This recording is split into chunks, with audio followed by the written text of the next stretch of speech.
നമ്മളുടെ ഒരു ക്ലയൻറ്റ് അയച്ച മെസ്സേജ് നമുക്കൊന്ന് വായിക്കാം. ഞാൻ 2025 ഡിസംബറിലാണ് കാർ വാങ്ങിയത്. 8 ലക്ഷമായിരുന്നു റേറ്റ്. ബട്ട് റീഫണ്ട് ഒന്നും കാണുന്നില്ല. അതെന്താ? അപ്പോൾ ഇതിൻ്റെ നിജസ്ഥിതി എന്താണെന്നുള്ളത് നമുക്ക് നോക്കാം.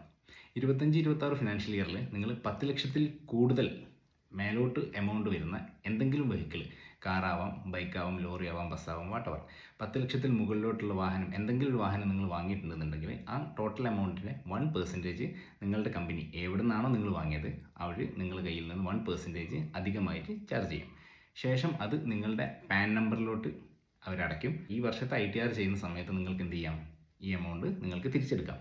അത് 12 ലക്ഷത്തിൽ താഴെയാണ് നിങ്ങളുടെ ഇൻകമെങ്കിൽ ആ എമൗണ്ട് ഫുള്ളായിട്ടും, ഇനി 12 ലക്ഷത്തിൽ മുകളിലോട്ടാണ് ഇൻകമെങ്കിൽ അതിന് റീഫണ്ട് ഉണ്ടെങ്കിൽ റീഫണ്ട്, ഇനിയല്ല എത്രത്തോളം നിങ്ങൾ അടയ്ക്കാനുണ്ടോ ടാക്സ് അത് കഴിച്ച് ബാക്കി എമൗണ്ട് നിങ്ങൾക്ക് റീഫണ്ട് ആയിട്ട് കിട്ടും. പക്ഷേ ശ്രദ്ധിക്കേണ്ടത്, ഈ റീഫണ്ട് കിട്ടുന്നത് അതത് സമയത്തിനുള്ളിൽ തന്നെ നിങ്ങൾ ഫയൽ ചെയ്യുകയാണെങ്കിൽ മാത്രമേ നിങ്ങൾക്ക് ഈ എമൗണ്ട് തിരിച്ച് കിട്ടുകയുള്ളൂ. അല്ലാത്ത പക്ഷം ടൈം ലിമിറ്റ് കഴിഞ്ഞ് കഴിഞ്ഞാൽ ആ എമൗണ്ട് നിങ്ങൾക്ക് കിട്ടില്ല.